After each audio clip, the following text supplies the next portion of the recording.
water in the house was a luxury. I'm trying to picture this in my head. When did this start to affect your family personally? Well, I think the most obvious memory I have, the custom in Hungary, amongst Jewry in general, is they used to go to different towns, and people, when they used to go different towns, the only place they used to go to for some sort of sustenance and help was into the shul, the synagogue. And the first thing I remember must have been in the 1940s, early 40s. There were 3 Polish Jews that turned up at our synagogue and started telling us, of course, they were Polish Jews and only spoke Yiddish and Polish, but fortunately we spoke Yiddish as well. And kept on telling us, listen, brethren, take some sort of protection, although I don't know what we could have done. He said, we're being murdered, being burned alive, being buried alive, burned and killed, and said, do something to save yourself. But what I remember saying to them, said, come on, this is the Austro-Hungarian Empire. Don't keep on telling us about these soft stories. We understand that, of course, the bigger hardship stories you tell us, the more charities will give you. I said, we'll give you the charity, but we could not believe what they were telling us. And that was in the middle 1940s. So how old were you when you and your family were ordered to report to the Széchenyi deportation center? I was just over 12 years old. As I said, my birthday, fun enough, is coming up in a couple of weeks' time, but of course it'll be 89 this time. And you used to study for the bar mitzvah, literally about a year beforehand. But of course, I remember that the first problem that we had was in April 1944. How did you get there, and what possessions or food were you allowed to take? Well, food was very hard to come by, but then anyway, because obviously with the war times, and of course as a Jew, you didn't get as many rations as the non-Jewish people used to do. So the food was very, very hard. But all we were told that after a certain time, you weren't allowed to go out in the streets anymore. You had to form into like a ghetto. Now the first one was you mustn't go out in the nighttime. Very similar situation what it is now. Then you couldn't go out in the daytime. Then you couldn't leave your house. And gradually, you were squeezed and put more into a shorter pace, and eventually ended up in a ghetto. How long were you detained there, and what happened next? Well, in the ghetto, of course, you only knew about it afterwards. That the system was in Germany, because there were Jews all over Hungary, villages and towns, a small one. So they used to collect the Jews from all the area into a particular town, and then from that big town, used to be taken to Auschwitz or any other camps, which I'm not quite sure which one they were. But we were in the ghetto, wasn't too long, literally, I would say 3 or 4 weeks before we herded into a football pitch and taken by a cattle truck to the next biggest town of Hungary, which was Szeged. Did you have any idea when you were on the train where you were going? None whatsoever. It's surprising how, and it's as I keep on saying that about the media, the modern times, that we had no idea. Well, I mean, we certainly had some idea something drastic tragedy was going on, but we were not allowed to have any radios. If anybody was caught listening to foreign news, they were punished very, very severely. And I think it's hard to comprehend. When I keep telling this story to the children, it's hard to tell people that we had no luxury of doing anything else, of complaining or asking why. You had to do what you were told. Can you describe your arrival at Auschwitz? Well, of course, there's another thing there as well, how we arrived at Auschwitz, even another story, if I can sort of interject there, Norris. Please do. that when we were told to present ourselves to the station to be taken to the ghetto, of course, there was always a big rush. And my mother said to us, what's the point of rushing? Let's wait till the end, let everybody go in. And we, of course, we waited until the end. And of course, getting off as well, we were the last one off. But the problem was we ended up in a brick factory. And the brick factory could only hold so many people. There were thousands of people there. We had to bivouac overnight in the open air. And overnight, we had quite heavy rain. So a couple of days later, the notice came out, there'll be 3 transports leaving the ghetto. We had no idea where, but thought to ourselves, anywhere, going anywhere would be better for where we are now. But this time we thought to ourselves, we will not be the last one on, we'll be the first one on, because we don't want to miss a good place like we did over here. Now, you'll not believe that. 3 transports left the ghetto. The first one ended up in Auschwitz, where we were rushed onto the train, which 90% of people, as you gather, were gassed and killed. And the other 2 transport went to Turages and stuff, but 90% of the people survived. So at times I think to myself, what destiny had in store for me? Why did we have to rush at first and not afterwards? When you arrived at Auschwitz and these doors opened, then what happened? Well, even before the doors had opened, I mean, the train journey itself, one can imagine. I assume I can fill in a lot of other information if people want to hear about it, but nothing unusual. There were four pails, 2 buckets either side of the cattle truck. One was for water, drinking water, and the other was for ablution. You can imagine having 60, 70, 80 people, women, children, and very religious people as well there, stuffing all in there. And of course, when eventually the train stopped somewhere, you had no idea where it was. All you could see through the cracks, people working in striped uniforms.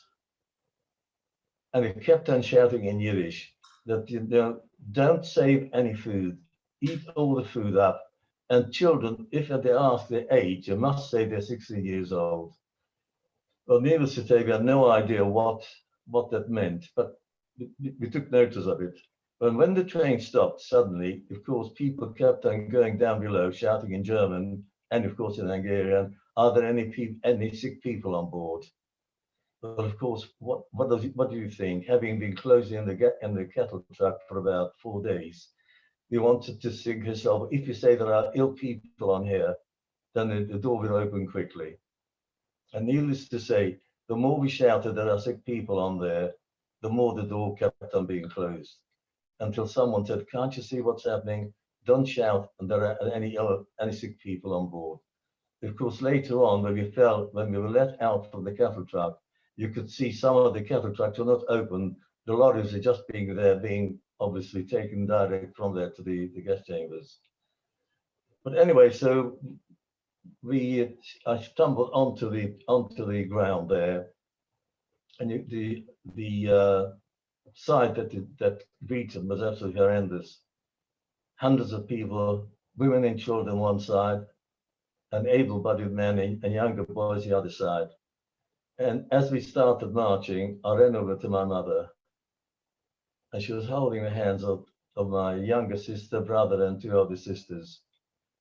And as we started marching, my mother said to me, what are you doing here, darling? I said, go back. She said, Mum, please let me come with you.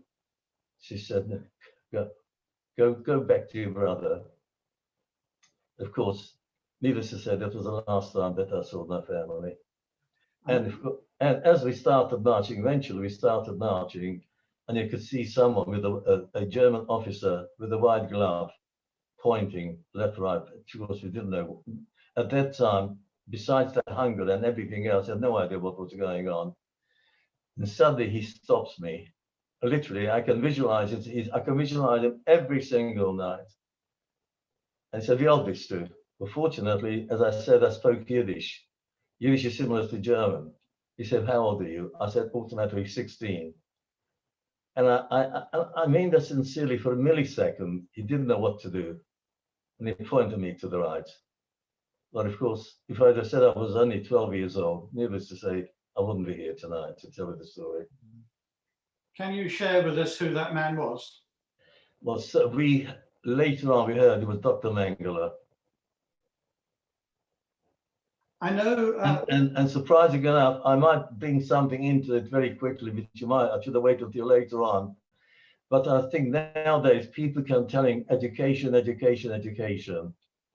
And I think to myself, when I ask people who were the most educated country in the world in the 1930s, Germany. And here, who was a German doctor with education? So I think to myself, you know, education is the answer, but not only education by itself. Sorry to bring that into it. I'm pleased you do. Look, anything you can share and impart with us for future generations is great, and as long as it's okay with you.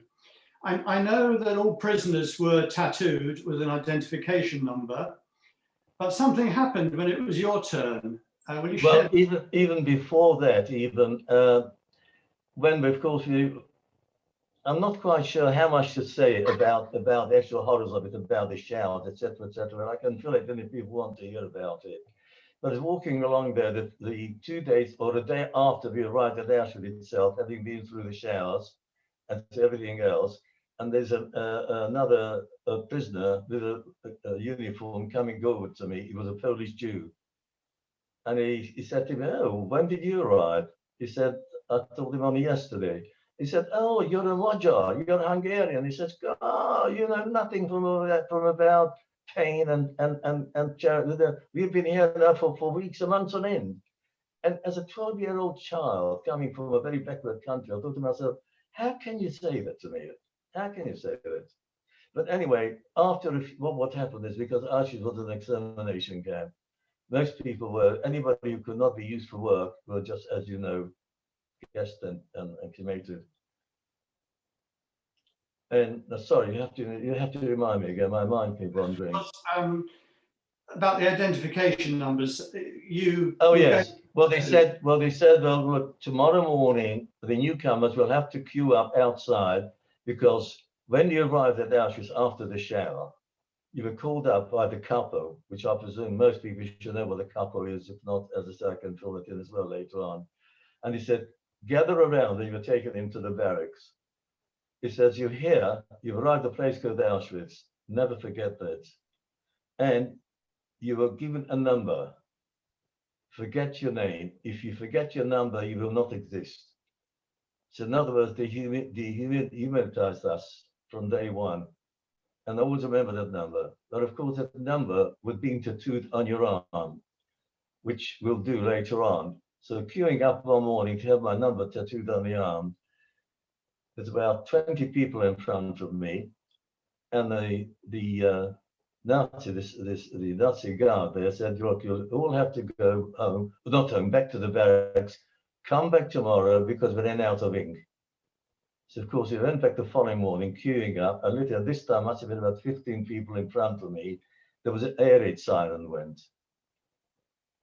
Now the rule was, as soon as the air raid siren went, you had to disappear from the open ground, no matter where you were, which barrack you belonged to. And of course, we went away, and we came back the following day for it to be tattooed. And they said, well, look, the Germans, the Russians are coming too close to Auschwitz. We haven't got time to tattoo you here. They didn't tell us that, but we gathered that. They said, you'll be tattooed when you were taken to Germany. But fortunately, I don't know, as thorough the Germans are, they forgot to put my number on my arm. But I have it tattooed in my heart. Of course you do. And not only that, surprisingly enough, I don't know if I'm ashamed to say that or not, there's a number of times I thought, you know, Ivor, I haven't paid my price. I'm going to put my number tattooed on the arm. But fortunately, I didn't. Okay. Were you able to stay with any of your brothers in the camp? Fortunately, I arrived at arrived with two of my brothers. My father and elder brother, two of the brothers, were taken into Labour Battalion to connect Allied to the Hungarian army, the 4th Battalion. So I only went there with my eldest brother and my other brother and my mother and 3 sisters. But the only one that survived with me was my next to brother, who was 2 years older than me. This was Alec. And surprisingly enough, my eldest brother, named David, he was a rabbi at 22 years old. Right. And I always looked up to him, always wanted to take after him. But I don't know what fate used to. I don't know if you heard of the Sonderkommando. Have you heard of the Sonderkommando? What it is, that they were the prisoners who were given wonderful food, but they had to take the people who were guests, the bodies from the gas oven to be burned. And him, I thought to myself, he was picked out to be one of the Sonderkommandos. I thought to myself, how ironic it must have been. There's somebody of that sort anyway. There were a number of occasions when Alec saved you from death. Would you tell us about these? Oh dear. The occasions were too many, but the first one was, I was always a bit of a what they call a lobber. I think you still are. Well, no. Well, rumors went round that anybody who wanted to work on Sunday mornings, because you had to work all for 6 days a week, and on the Sundays you never worked because of so they said the SS guards had to be given time. I don't know what.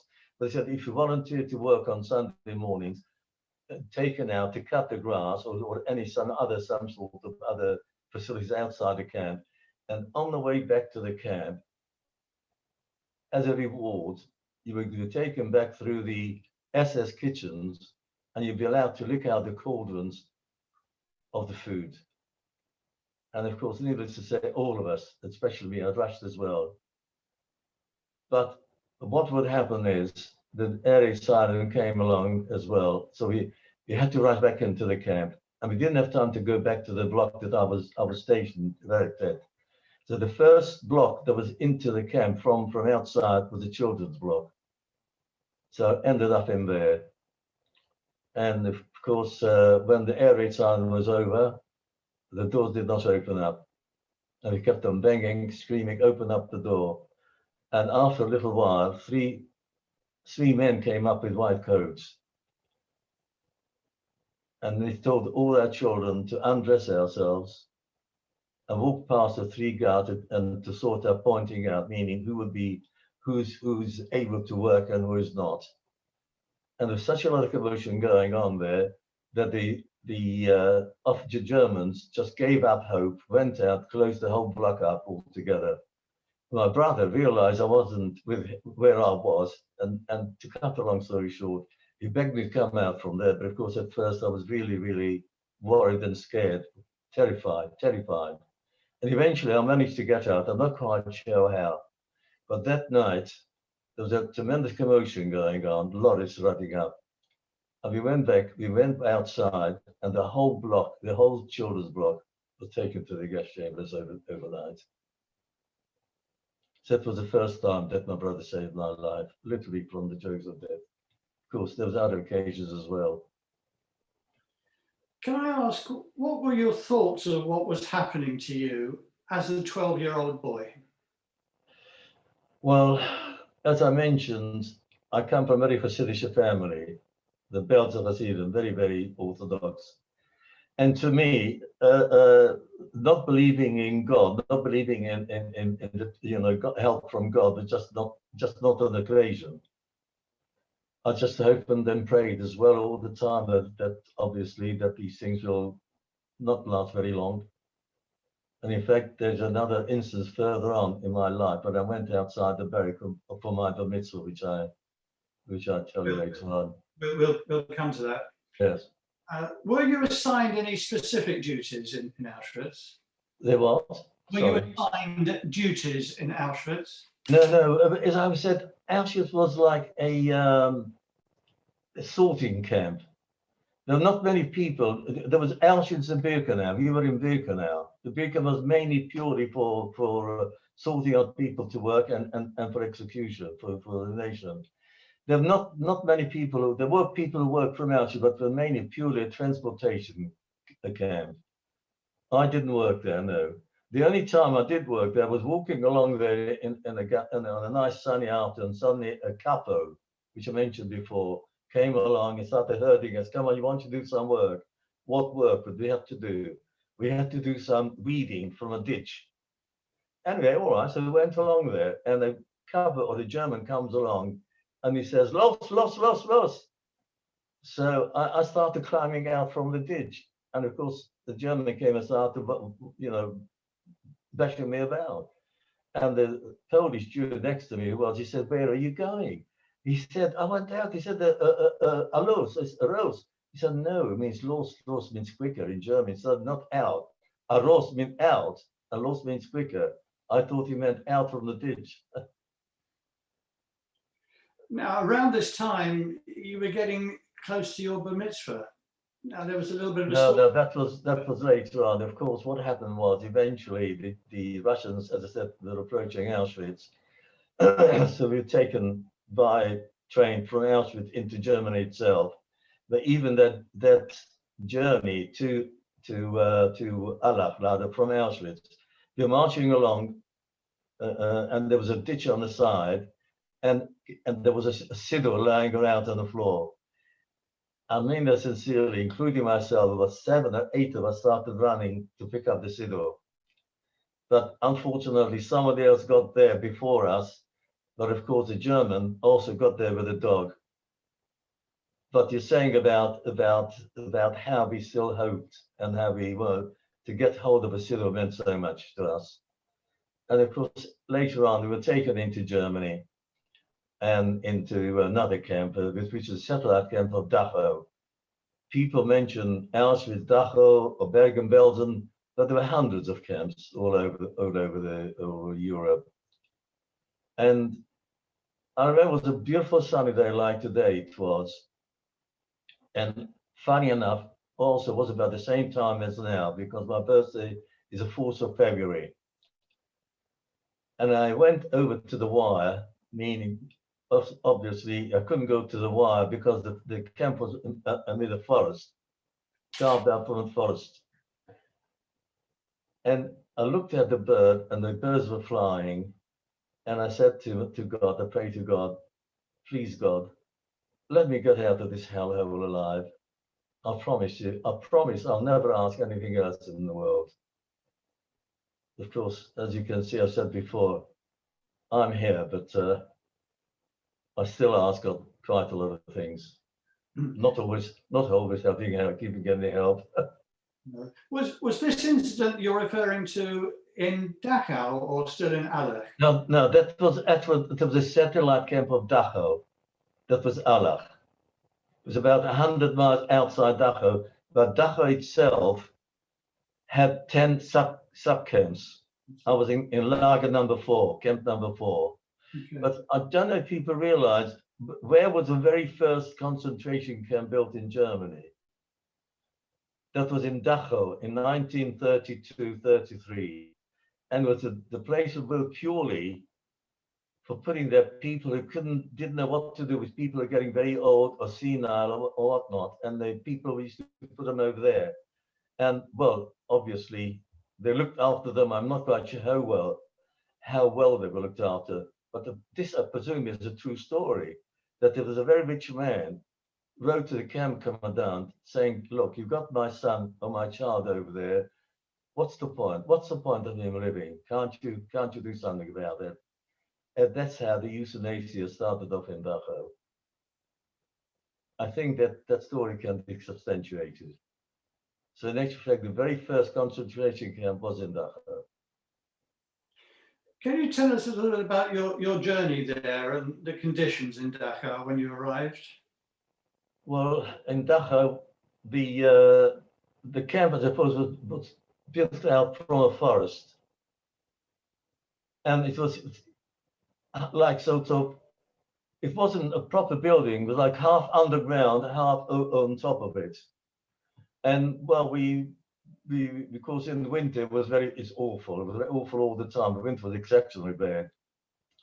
But well, I think by that time you accepted your fate. I mean, things, however hard they were. In fact, in Dachau, I remember I started eating grass from hunger. And that's sometimes, if one was lucky, found a bit of potato peel or a bit of potato as well. So this was 1945, and Beginning of 45. Okay, so it's getting closer to liberation. What was it like in those days immediately prior to liberation? Well, surprisingly enough, in the camp itself, there was a film once on television called "Putting God on Trial." It starts off about a coach of holidaymakers turn up in one of the camps. It doesn't matter. It could be Dachau. And as they go into the camp itself, into the block itself, they take on the time of one hand what it went on during the war. And in there was a trial that the people themselves were putting God on trial, because there was rabbis and communists and everything asking, how could God allow such a thing to happen? So anyway, but the story, it doesn't matter. The story ends up that of course they found God on guilty of the genocide and whatnot, but that doesn't matter. But anyway, asking me about what we used to do there. Well, and we used to, of course, food. The point I was talking about, there was hardly any food available. In the morning, you used to get possibly a small slice of black bread, hot coffee, black coffee, and they said it's literally non-existent. Can you remember which troops first entered the camp? Well, what happened was that during the place where we were in Dachau itself, the air raids becoming more and more regular, the air raids from the Allies. And people who were there in the First World War, he said, you know what, the war is going to end soon. I said, how do you know? He said, well, he said, the worse the Germans treat us, and the more the planes are flying over, you can tell, because he didn't have any other information. And of course, within a little later on, we started collecting us, giving us a slice of bread between two people, and we started marching. We had no idea where to. But of course, even that has got a story to itself, and that's what it is called the Death March. My brother and I had given a loaf of bread, and as marching along there, we stopped overnight in the ditch. It was in March in the Tyrol. It was very, very cold and dirty and muddy. And suddenly, I don't know what happened. My brother and I started fighting because we accused each other of taking a bigger bite than we should have done. I'm not quite sure the exact what. And as we were fighting along, we could see a pair of German boots and the butt of a gun on the floor on his shoes. We knew what this was the end. I mean, did that all right, so we get killed. And suddenly, the man speaks to us in Hungarian, the soldier. He says, why are you fighting? I said, we're not fighting, we're brothers. He said, don't tell me. He said, I'm Hungarian as well, I can hear you fighting. He says, don't fight, because you know you'll soon be liberated and you'll be sorry. You'll be sorry that you fought with each other. And you know what? That's the only kindness I meant from outside the camp that ever heard from anybody else. I think there was a story you told me that after liberation, how you and Alec ran away to try to find your parents. Well, yes. Okay. Well, that was, of course, what happened was that we were on a death march taken from the Camp Allah into Dachau, and suddenly we stopped outside the parade ground in the open air. It was freezing cold, obviously. It was in March in the Tyrol near the Tyrol Mountains.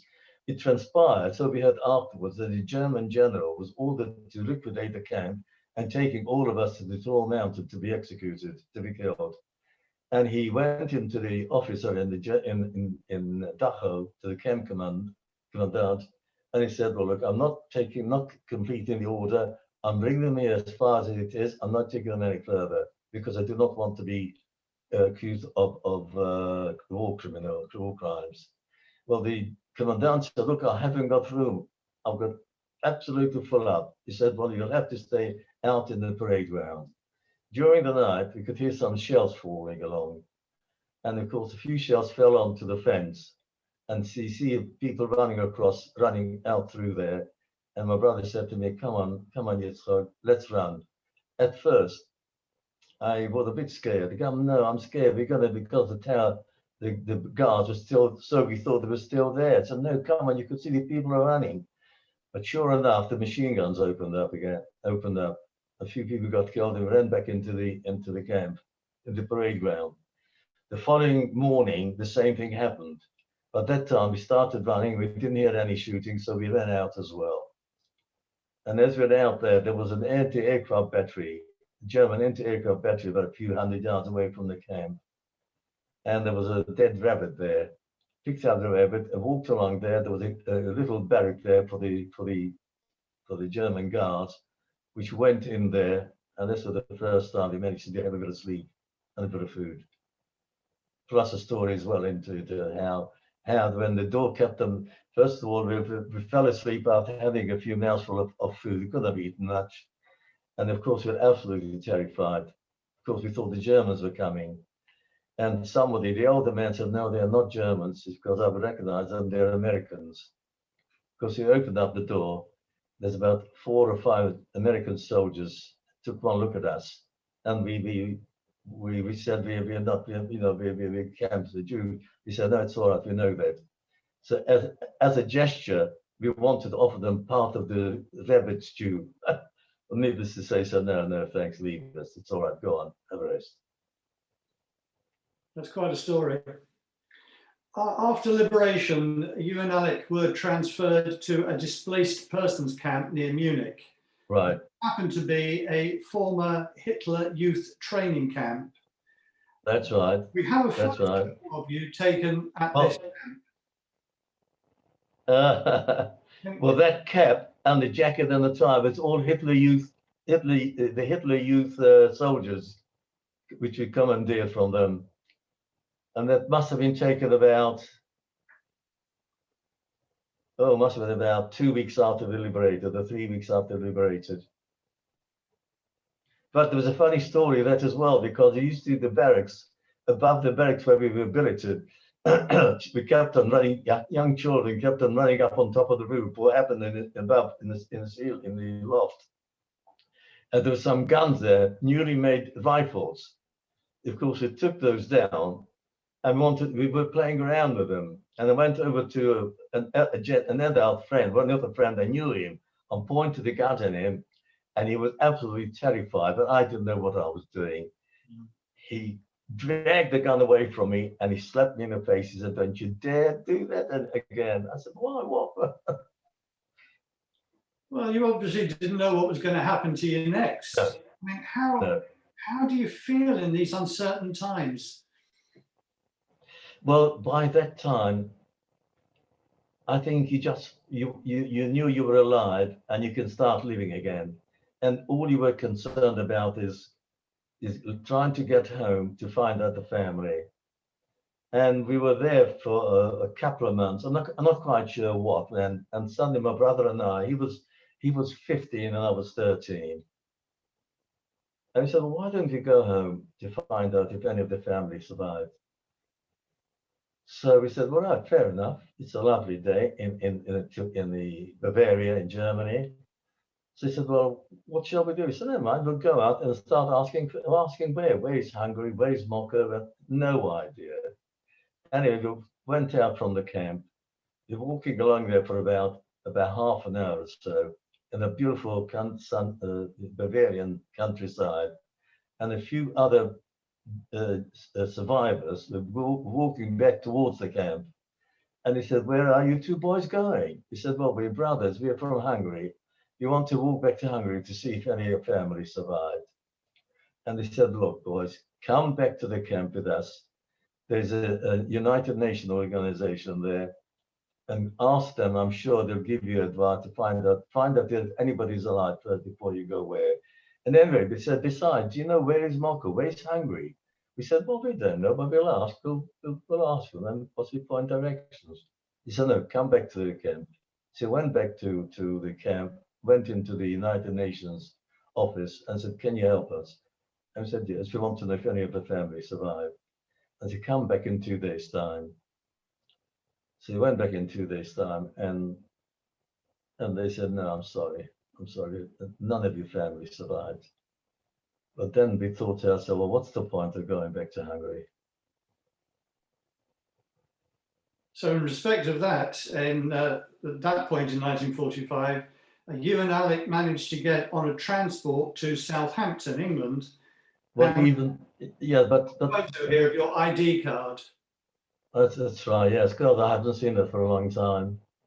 This was issued by the American Army. Was it? Identification card. Right. That must have been about 2 weeks after liberation. 2 weeks after liberation. What happened when you got to England? How did you? Well, but even before coming to England, there's a story to it.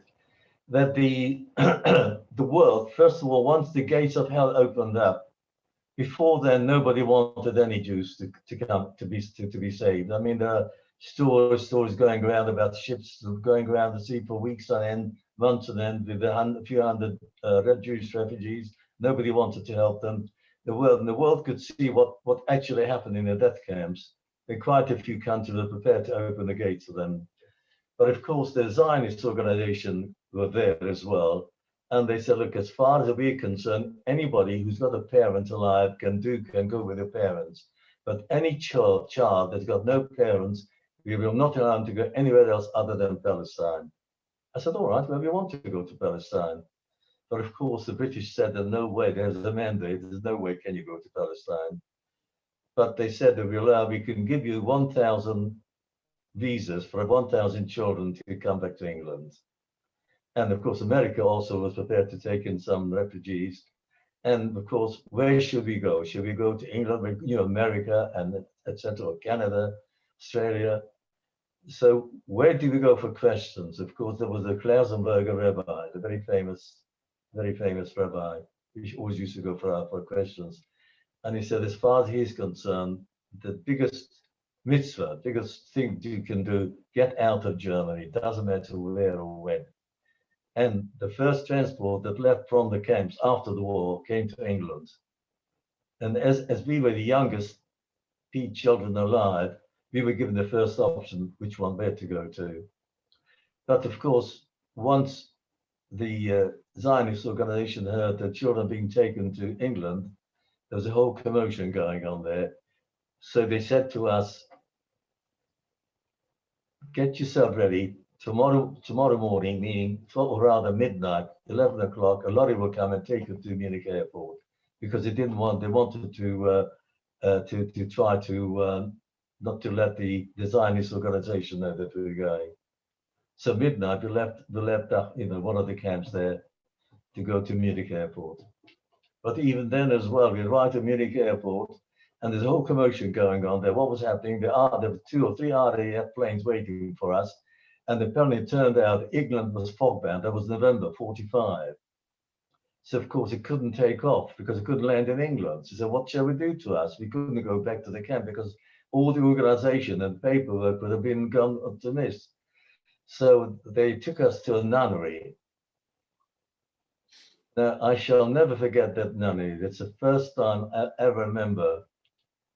And the only thing was the Germans, and they were so kind. They gave us some lovely food, hot water and a bath, and were there for 2 days. I shall never forget that. And that's when I realized that, although they're Germans, not everybody's got to be hated. So you did settle in England, and gradually you became adapted. Gradually, yes. But when we arrived in England, I literally thought we arrived in heaven. I've been coming from Hungary and from the camps and everywhere else, although when we were taken to Southampton, from there further into Staines and beautiful places, but now and then we were taken into London itself, and the devastation that greeted us was unbelievable. Never realized how badly bombed it was, London was at those days. But of course, as time marched on, etc., etc. You told me that you were determined to start your own business. Oh, well, first of all, there was another thing there as well. After about 2 months, we were in the hostels or whatnot, of course, living a free life, no prayers, no davening, nothing at all.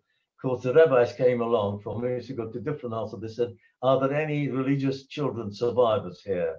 Of course, we said we are one. They said, "Come on, no, you can't stay here. You'll have to come to a special hostel where where there'll be kosher food, etc., and the carry on of the Talmud and everything else, the learning." So that's how we went from there to Manchester. Okay. And you decided to start your own business? Well, when I was in the college, theological college, I remember thinking to myself, Ivor, the first thing you've got to do, you've got to find yourself an English name. Because Yitzchak, Isaac, come on, if you're going to be a businessman, and Pearl Matter, you'll have to find yourself an English name. As a 15-year-old boy.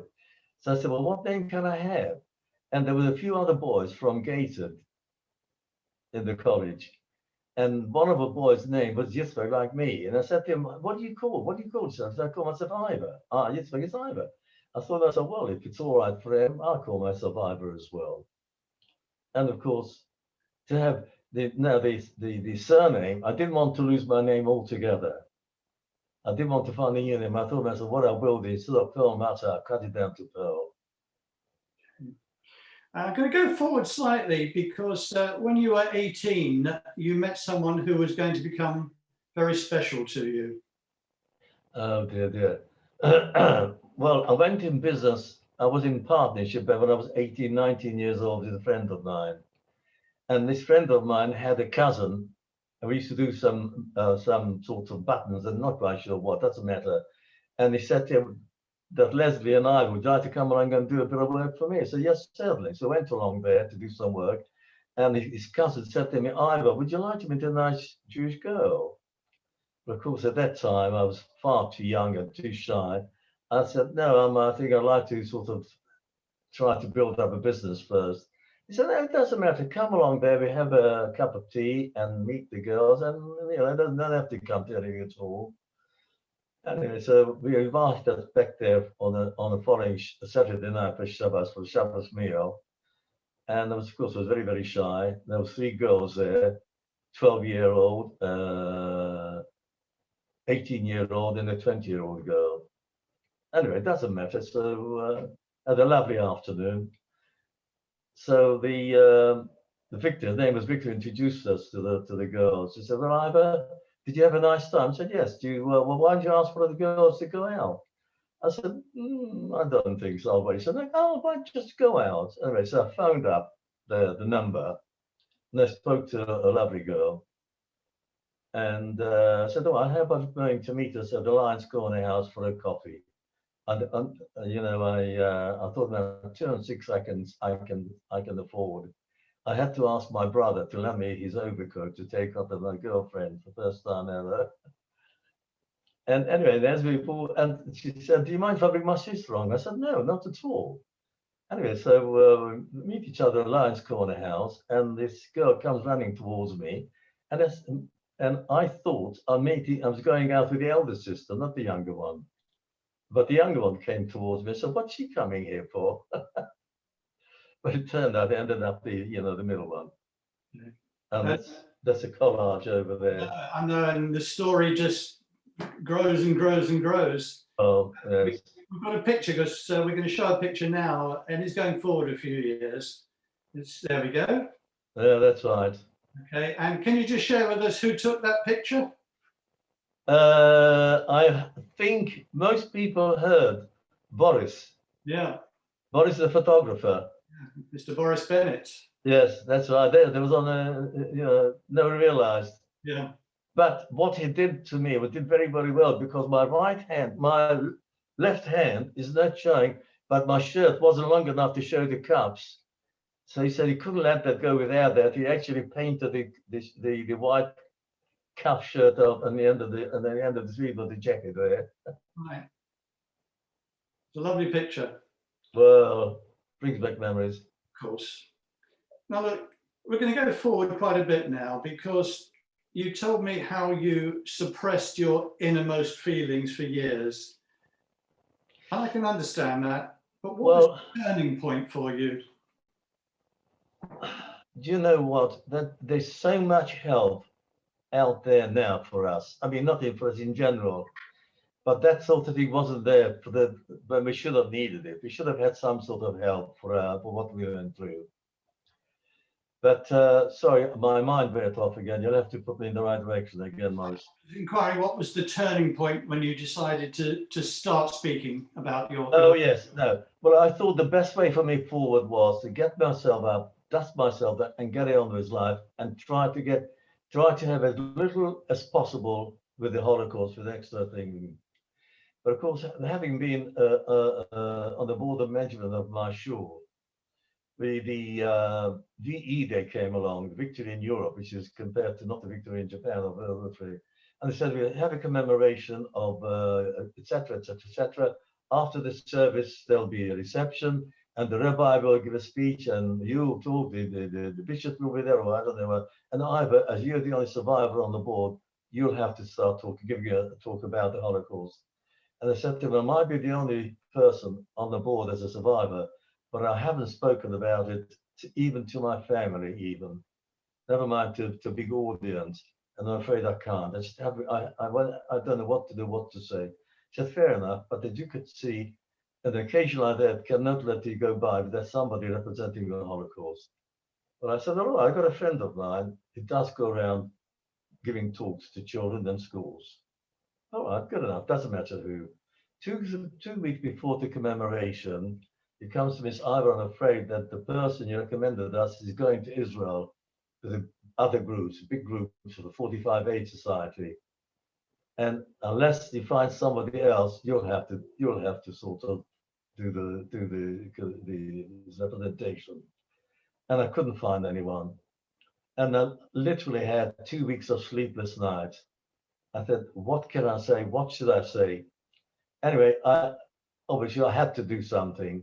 And eventually, when the service came along, and after the Kiddush, etc., I gave my talk. And I felt I acquitted myself. I'm not quite sure what and why. But the problem was when you're going home, they asked me to stand outside and people would come and shake my hand. Friends of mine came over to me, Ivor, first of all, a lot of our people knew you were a survivor. Some of us didn't even know you were a survivor. And to hear actually somebody giving us an experience of what happened, so we knew all about it, we heard, we read, but to meet someone who's lived through it means so much more. And I thought to myself, Ivor, you can't run anymore. You have to confront. And of course, since then, as you know, I've been honored with the Queen of BEM for health education. But I must say, I still find it very, very difficult to sort of stand up and just give a talk about it altogether. I'd rather, first of all, age is catching up on me. My mind is obviously not quite as sharp as it used to be. And also finding after 70 odd years,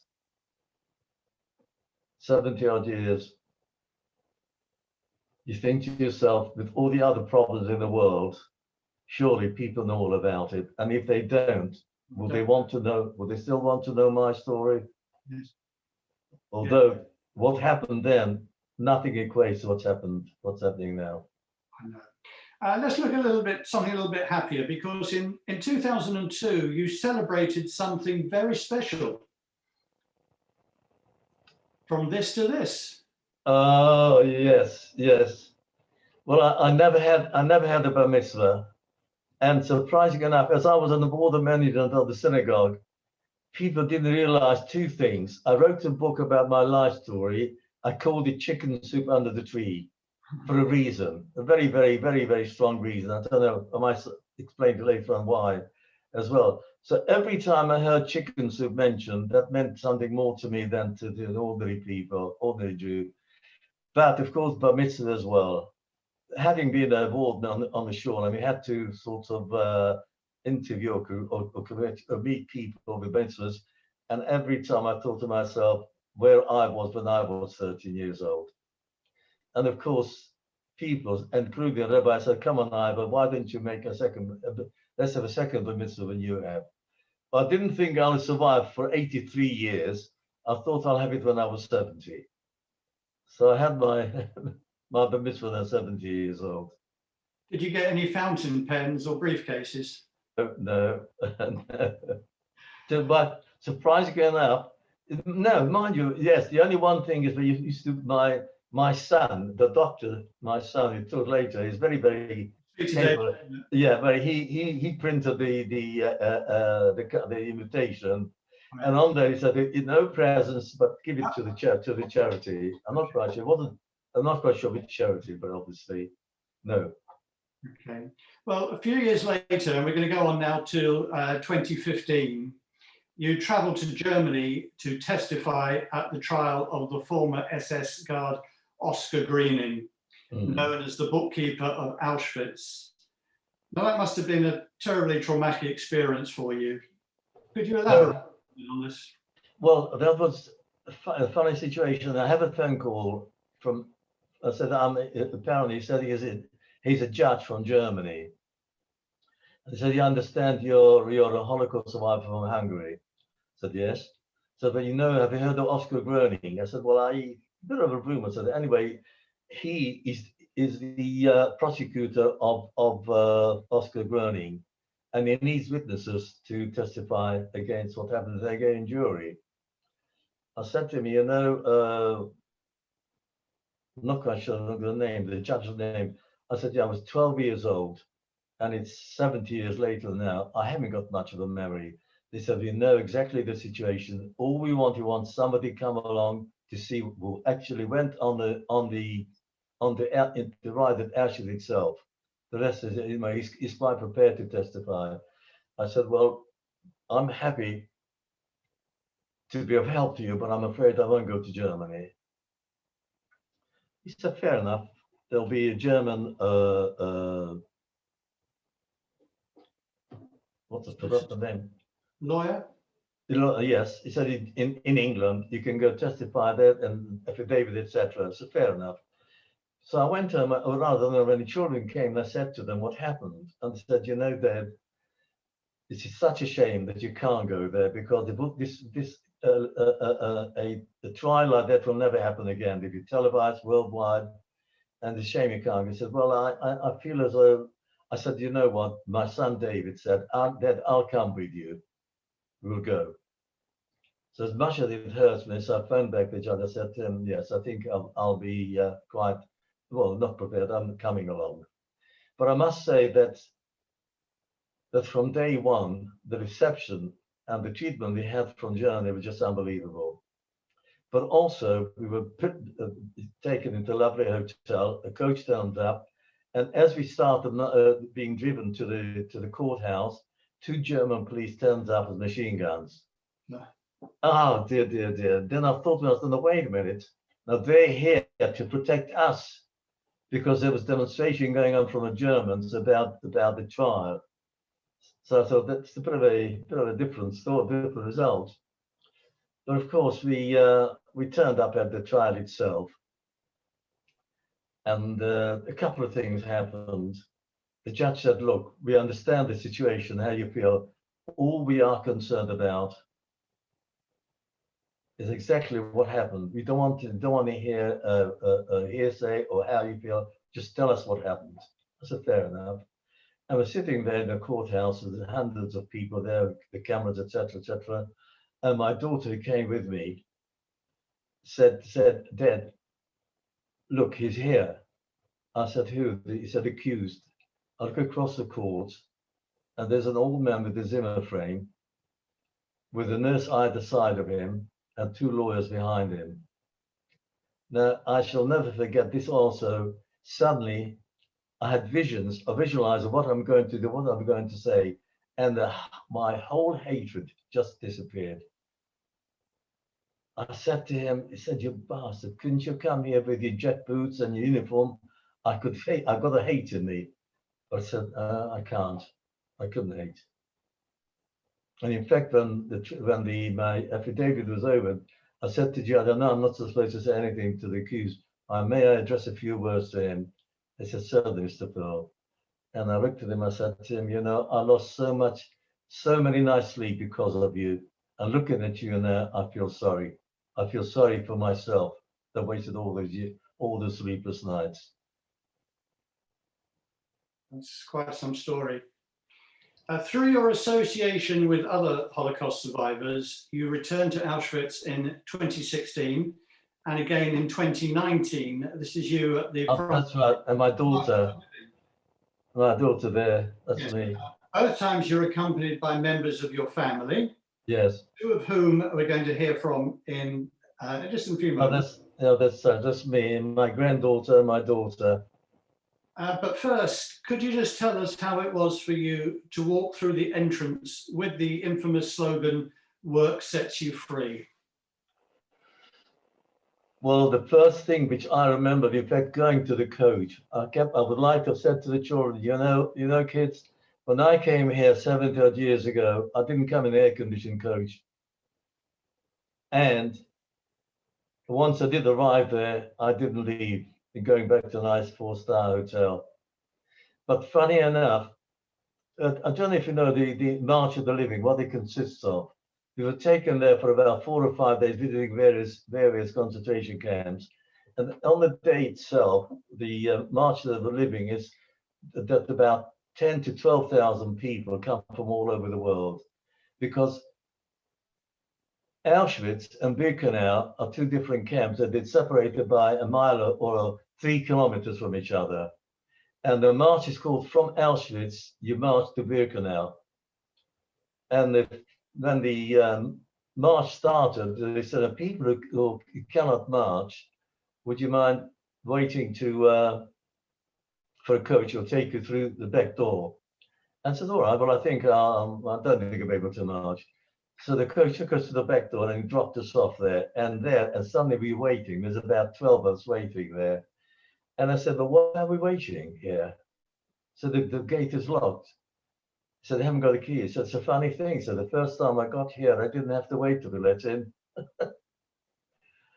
It was a bit of a silly joke, but it's not. It means something to you. Means, yes. Moving on, you've dedicated many years going into schools, sharing your story, and for your services to Holocaust education in 2015, you were awarded the British Empire Medal. What were your feelings after all what you went through to receive this prestigious accolade?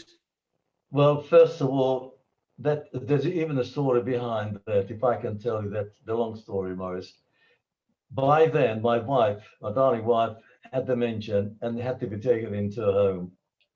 To me, that was as painful experience as going through the camps. I mean that. I'm sure. And after about a year or 2 years, there was a Friday afternoon, I got home through the traffic jam and everything else, absolutely exhausted. And I sat myself down by myself and I said to God, "Please, God, either take my wife or me, or both of us. I just can't bear this anymore." Anyway, feeling sorry for myself. So I looked at a pile of letters on there. I opened up one of the brown envelopes and I couldn't believe my eyes to say that the Lord Chancellor, somebody got pleasure saying that the Queen has honored for me with a medal, for the BEM medal. Well, needless to say, that certainly sort of helped me a lot, to say the least. But the biggest problem was, on there it said as well, at the moment, your only name goes forward. We would ask you not to declare it to anyone. If you do, it might jeopardize your medal. So of course, what do? There was about 2 months ago before December. Where can I go to? I thought somebody was playing a trick on me, because my friends and I kept on saying, Ivor, the amount of talks that you give, you deserve a medal of some sort. So I wouldn't put it past them. But I thought, no, I'm going to take a chance. I have a look at the letter again. There was a phone on there. So I phoned up the number and I said, there might be an unusual phone call. My name is Mr. Ivor, blah, blah, I've got the honor. I said, yes, can I help you? He said, no, he says, you're not supposed to discuss it with anyone.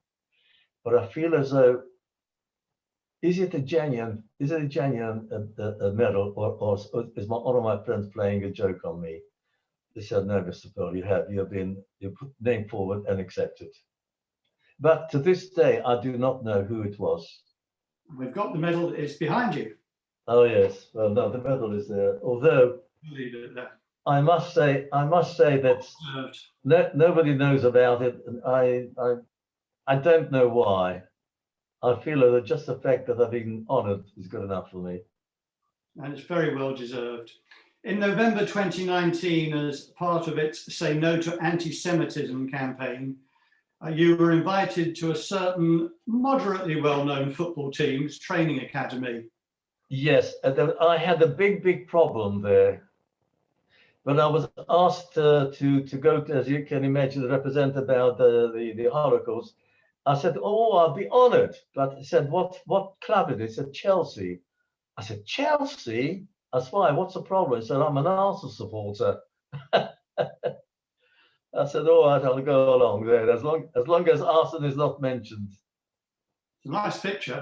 But it was the most wonderful occasion, and also surprisingly enough, for the youngsters. That's what it's about. You know, I was so well received. It was wonderful. Okay. As part of a series in commemoration of those who perished in the Shoah and in recognition of those who survived, you were among other survivors to be sculpted by the internationally famous sculptor Frances Segelman, who I know is listening to us this evening. Oh, is she really? Yes. Tell us how it feels for you to be immortalized in clay. Well, that is a funny incident. I had a phone call from a lady, and she said, she didn't say Lady Frances, but Frances Seligman, yeah, she's a sculptor. Yes, she said that you're a Holocaust survivor, I'd like to make a sculpture of you. Oh, I said, yes, wonderful. Anyway, so we made an appointment, and by that time I went to the what's the Holocaust Day Center, Shelvata in Golders Green Road. And I went into the office and I said to them, thank you very much for recommending me to be sculpted by the by Frances Seligman. Said, Ivor, what are you talking about? I said, wasn't it you recommended? He said, no, we had no idea what it is. Anyway, besides, you mustn't accept any invitation. You don't know what people want to do it for. I said, well, I knew nothing about that. He said, all I know is that she phoned me up and said, I'm honored. So never mind, give us the name and we'll let you know. 2 days later, I go into the office and they said, Ivor, who gave you your name to her? I said, Ella, what have I done now?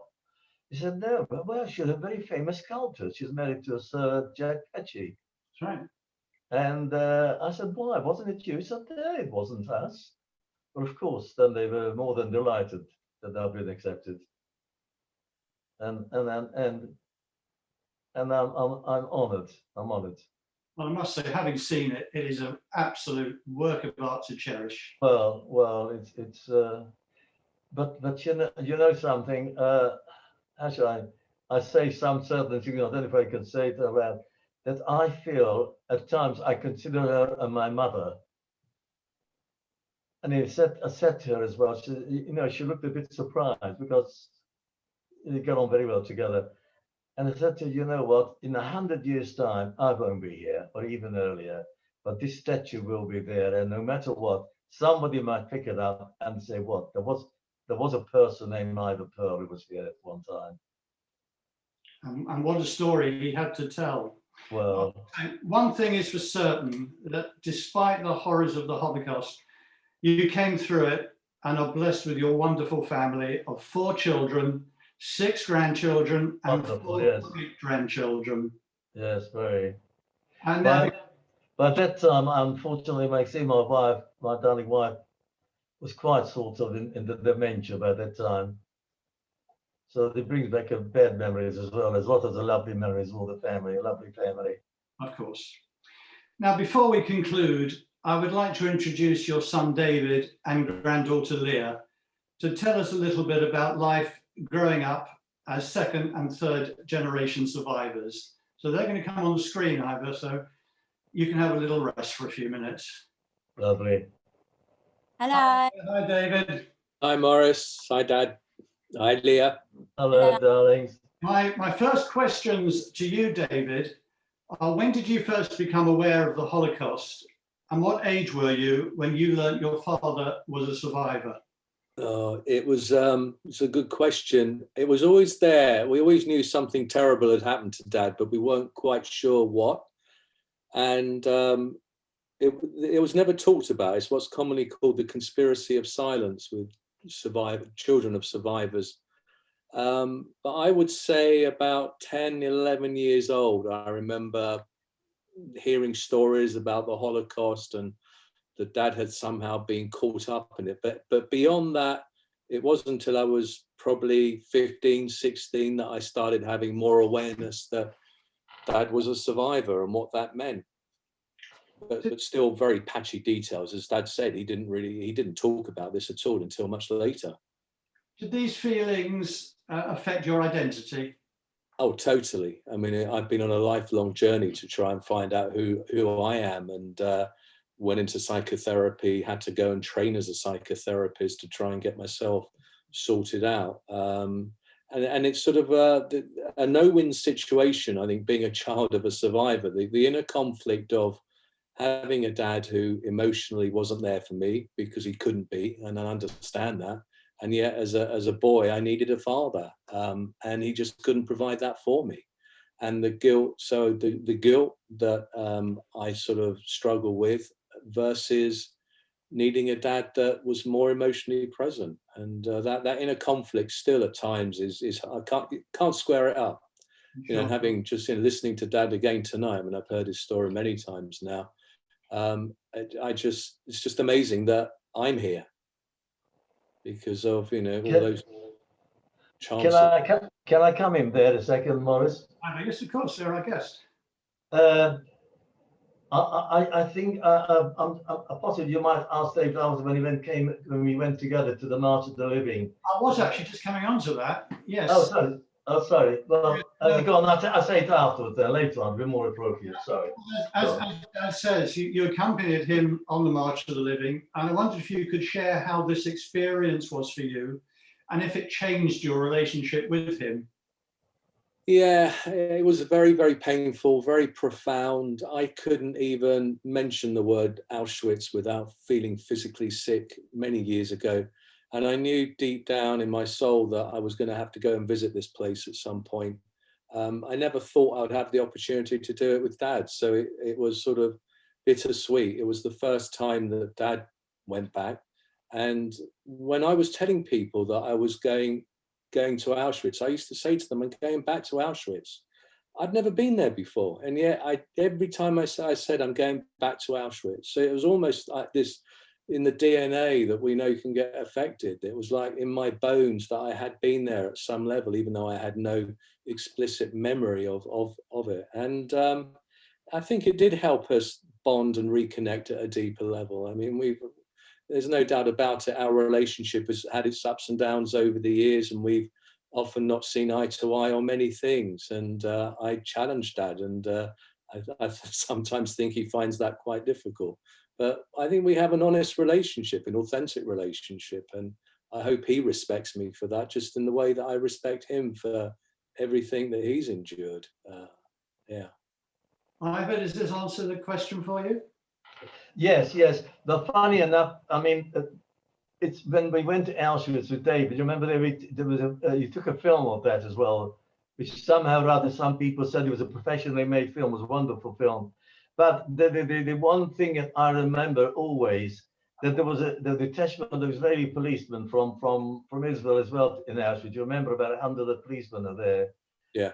Watching, and suddenly, as we went past the gas chamber, we heard singing behind us. And we took around, there was the Israeli policeman having a Sefer Torah, an art scroll, and singing and dancing. I went over there, back to them, and I said to them, do you mind if I kiss the Sefer Torah? So the policeman says, why? I said, I'm a survivor. So we heard them survivor. So he gave me the Sefer Torah, and David was filming me. So David said to me, Dad, how do you feel? I said, I feel like crying because I've never cried. So he said, well, Dad, why don't you cry? I said, I wouldn't give the bastard the satisfaction, especially crying in Auschwitz itself. And this is what David is saying, that the help for us was not there where we should have needed it, meaning earlier on in our life. Can I bring Leah in on this now? Leah, hi. Hello. Did you first learn about the Holocaust at school? And how did it make you feel when you learned your grandfather was among the survivors?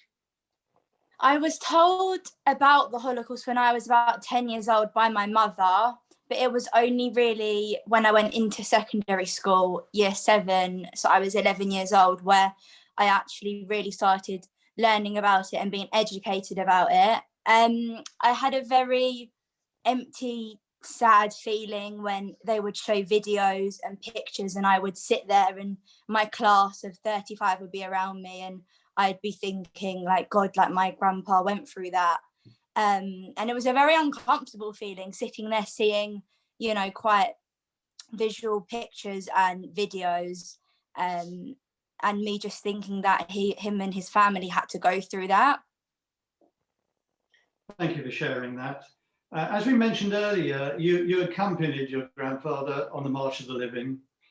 Can you tell us about the experience of you visiting Auschwitz by his side and its impact on you?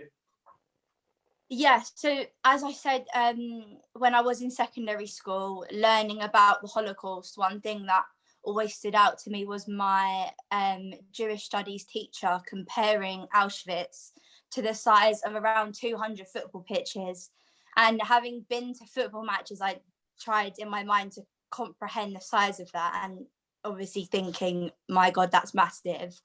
And then fast forward 7 years, 2018, I'm 18 years old, and I'm walking into Auschwitz alongside my papa, and the overwhelmingness that came over me of trying to see where the barbed wires ended, and I couldn't see it, and I was squinting to try and see where it ended, and I just absolutely burst out crying. Like, it was an awful feeling, and me walking the footsteps that I knew that he had been there and his family, yet I knew that night I was going home to my warm hotel bedroom, whereas him and his family never knew that, and resulted in most of his family never leaving. I had a lot of emotions. I felt a lot of anger of how someone can have so much hate towards a religion to want to wipe out so many people, a whole race. A lot of sadness as we walked through Auschwitz and the other camps, and my papa would stop at different sites and tell us his story, and you know, it was really sad and I found it very hard to stand there and listen to the things that he was saying, but also there was one the last days where, as my papa mentioned, we marched from Auschwitz 1 to Auschwitz-Birkenau, and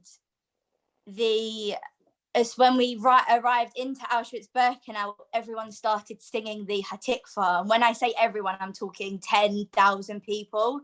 And the Hatikva is the national anthem of Israel, and it's a song about hope.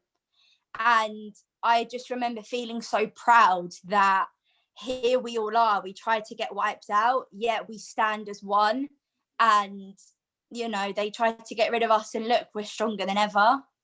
And I felt really proud at that moment, proud to be Jewish and proud to, you know, be a 3rd generation Holocaust survivor. I can only imagine that. I'd love to have heard that sound. Yeah.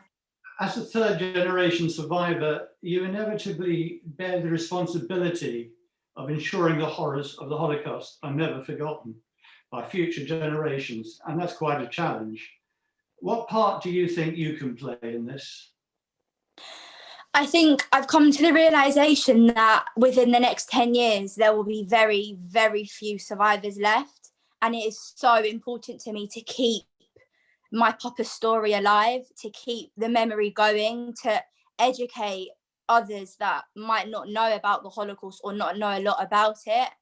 And I'm hoping one day to take over what my papa has created by going to schools and educating young people and football clubs and anyone. And I hope one day that I'll be able to stand there as a third generation survivor and teach others like what my papa has done so far. Well, Leah, if there's anything that I can do personally to help you in any way, it'll be my pleasure. Thank you. Thank you both so very much for giving up your time and for sharing your thoughts with us this evening. And I know you're tired, but I'm sure there'll be a few questions that's going to come up in the Q&A. And guys, are you okay to stay on for a few minutes and just talk through with a few? Yeah. Okay, still with you? Yeah, fine with me. Okay, Ivor, are you okay with that? Yeah, yes. You know, Morris, first of all, I've never heard my youngest granddaughter acquitting herself beautifully. Very, very proud of both of them, David and but you know, it's obviously this is a short version of the whole history. But I remember that I read the book once by Richard Dawkins about God's delusion. And it ended up saying at the end, which I thought was so relevant, that every single time Jews have suffered, they never ever suffered only alone. Other people suffered with them as well, every single time. But the Jews seem to have this situation of coming back stronger instead of weaker. But in other words, what I'm saying is, when people start, sorting out certain people for hatred, it's not only one particular person. Other people get also involved in it. Ivor, thank you. Thank you sincerely. We could never find enough words to express our gratitude for you being with us this evening. And on behalf of Youth Aliyah Child Rescue, thank you for sharing your remarkable story with us all here tonight. I know you've turned down many other offers this week in favor of us. And finally, yes? I'm going to say it's a very, very, very, very short version of my story. I know. But finally, on behalf of all of us, may we wish you a very happy 89th birthday for the 4th of February. Well, thank you very much. Happy birthday. All the people here we would, but you won't hear it. So I'm confident, but our sincere thoughts are there. I'm now going to pass you back to Dalia, who's going to lead this evening's questions and answers. Thank you, Ivor. Thank you, Morris. Hi, thank you, Morris. First of all, I am so sorry about the technical difficulties at the beginning of the evening. My internet just disappeared completely. So mad panic over here. So thanks for sticking with us. I didn't get to do the housekeeping at the beginning, where I tell you that there's a Q&A box at the bottom of your screen.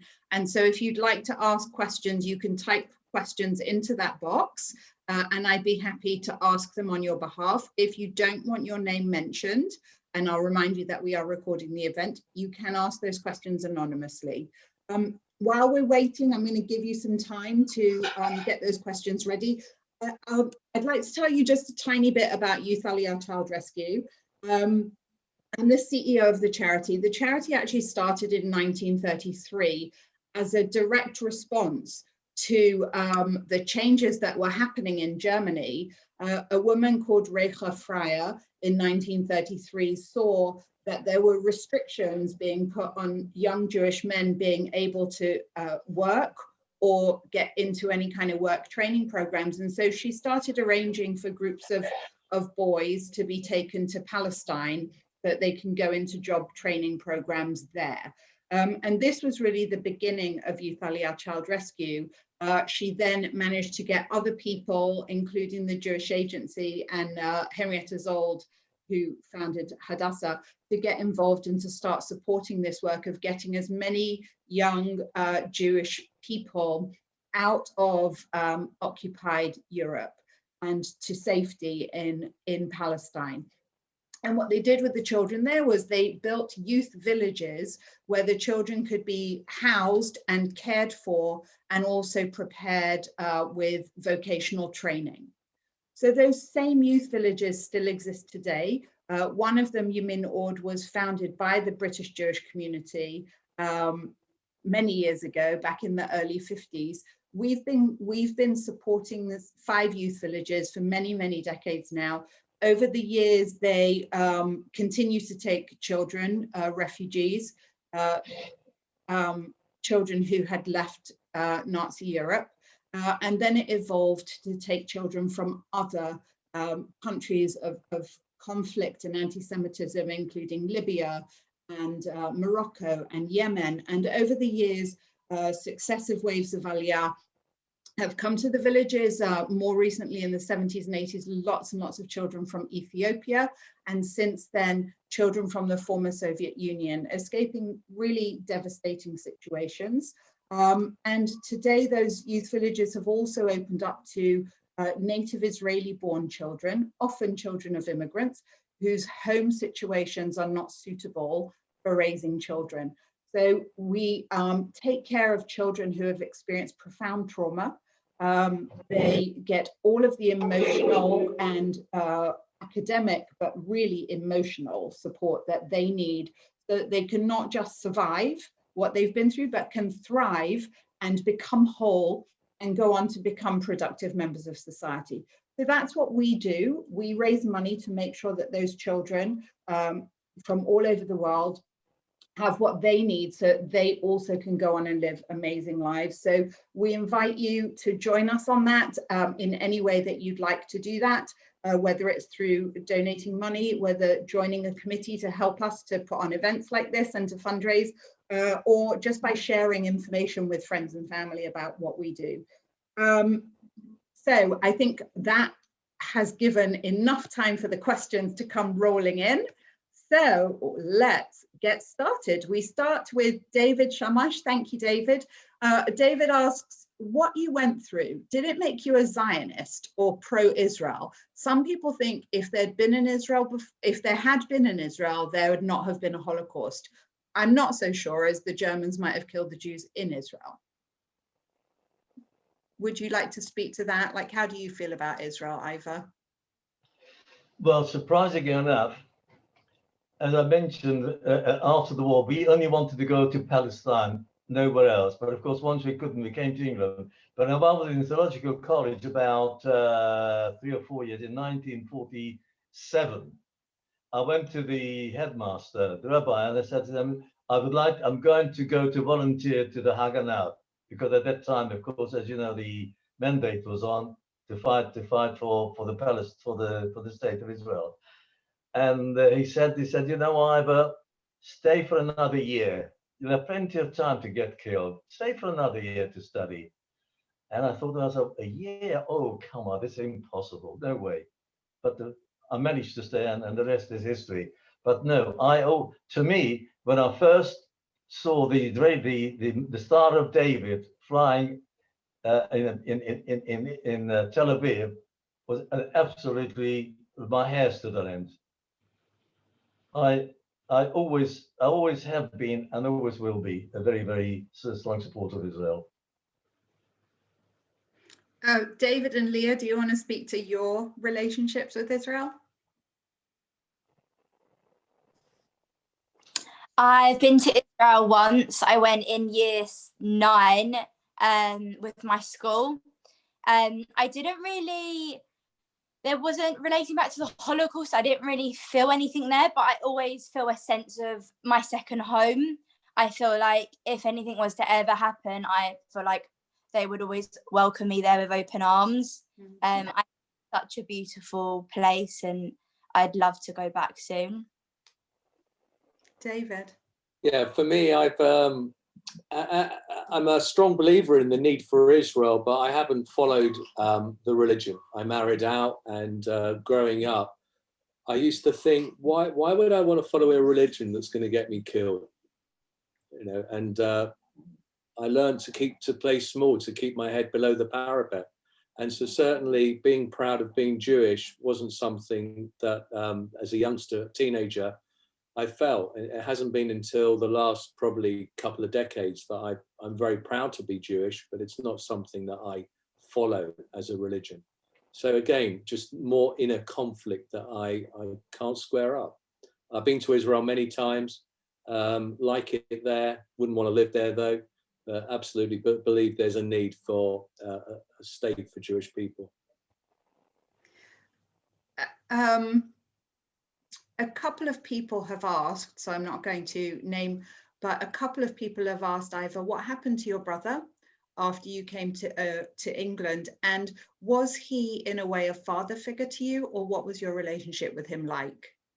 You know, that's a most wonderful question. Needless to say, the two of us were very, very, very close, but didn't realize how close. I never shed tears in my, not tears of water, but my heart aches every single time, and never still does. But while he was there, we managed to talk about families, etc., etc. It's when he died about 15 years ago. I think that's when I felt as though that not only was I burying my brother, but my whole family. And until then, while he was alive, somehow or other, the connection was also alive. But once he passed away, it was a very, very sort of hard moment. Somebody has asked a very interesting question.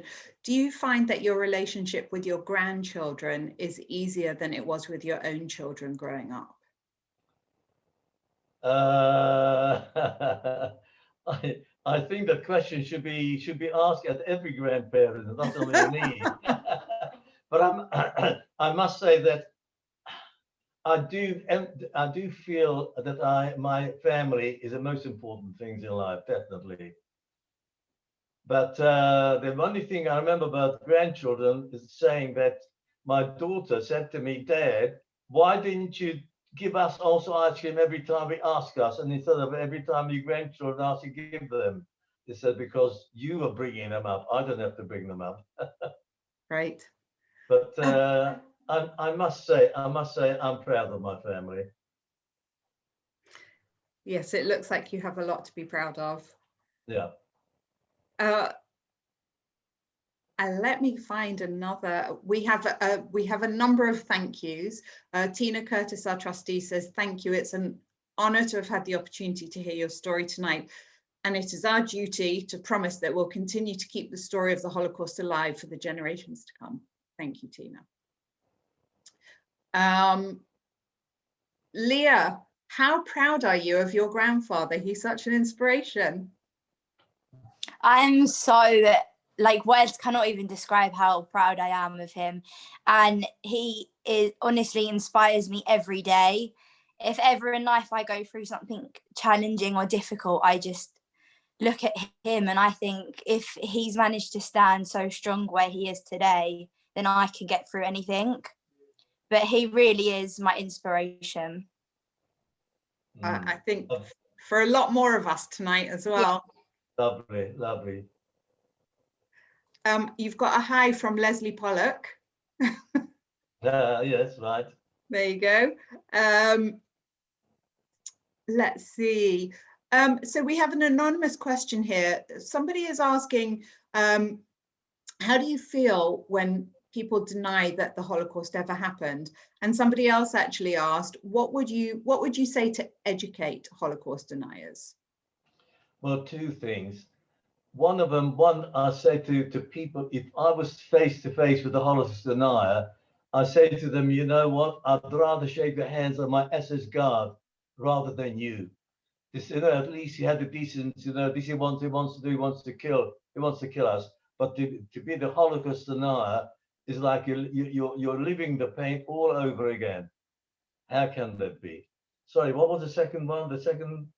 Well, how would you try to educate them? Is there a way?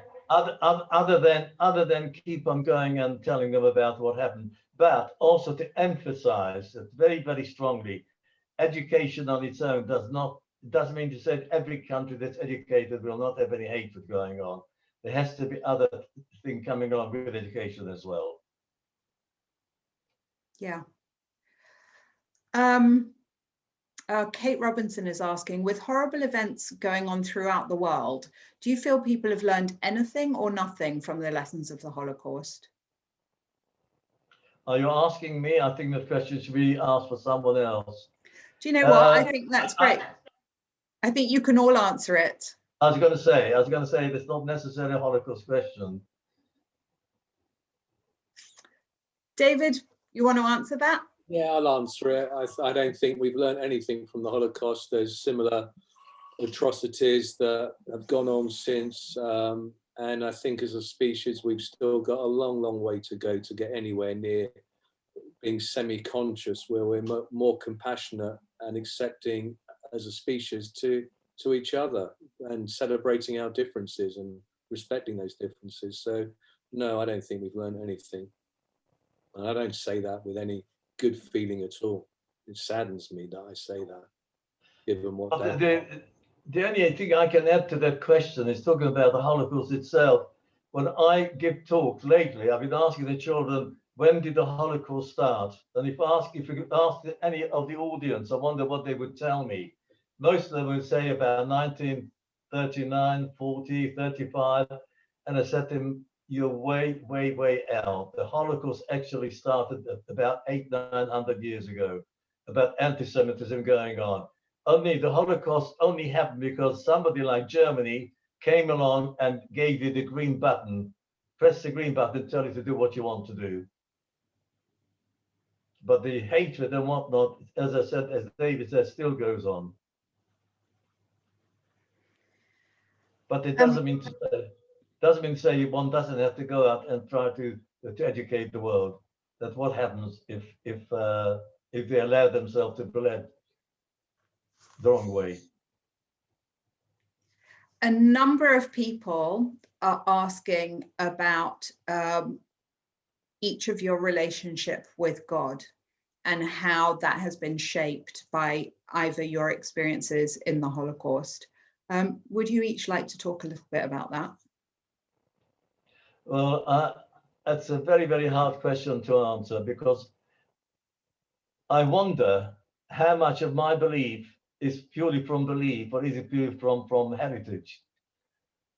I must say that I've got to also, like David said, that if an angel would come to me or somebody who said, Ivor, if I would wave a magic wand and take you back to the 1940s, would you like to have been a Christian or a Jew or whatnot?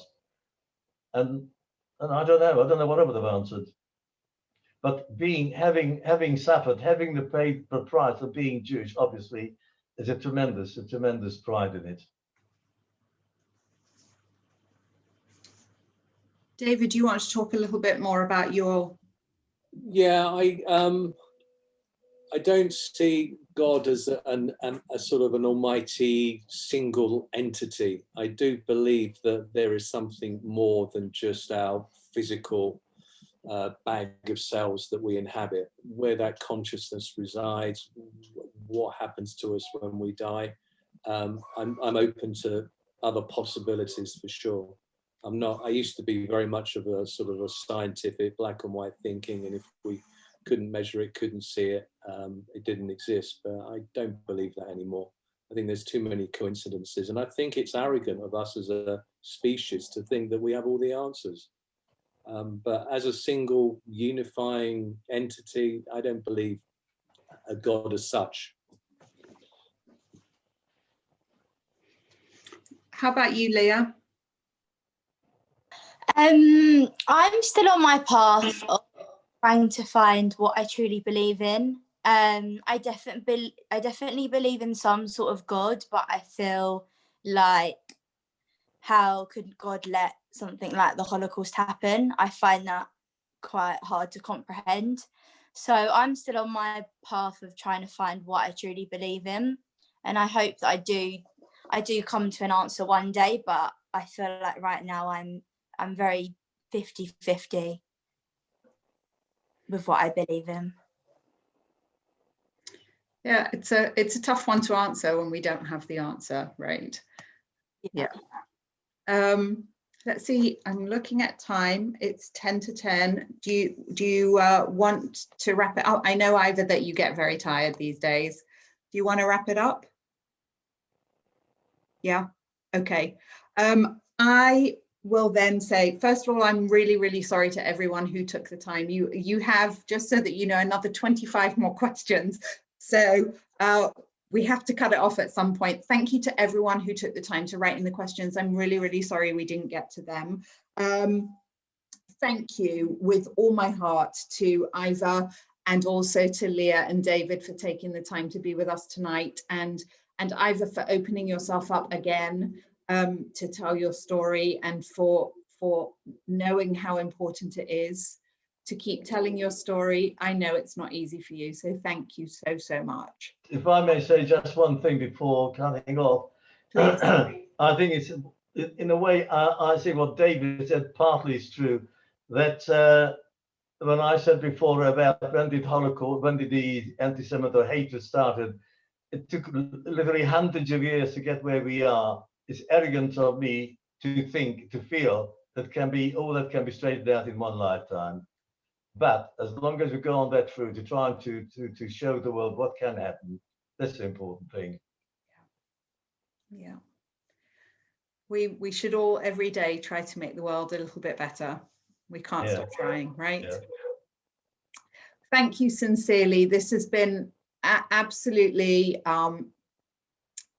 profoundly moving for all of us tonight, to hear it straight from you, and to hear from David and from Leah, to know that, you know, that this impacts generations to come. We do all take on board that it's up to all of us to keep telling your story and the stories of the millions. Thank you. I'm going to invite everyone to, I know that tonight was a free event. We chose, our committee chose to not charge a ticket price for this event because we, like you, Ivor, feel it's so important that your story be heard by as many people as possible and as often as possible. We are a charity. If you would care to make a donation to help children who don't have families to take care of them, we would of course be very, very grateful and promise to put it to very good use. You can go to youthaliyah.org.uk. We do have future events coming up. In February, we're doing classical music, and so we have two amazing classical musicians who will be joining us.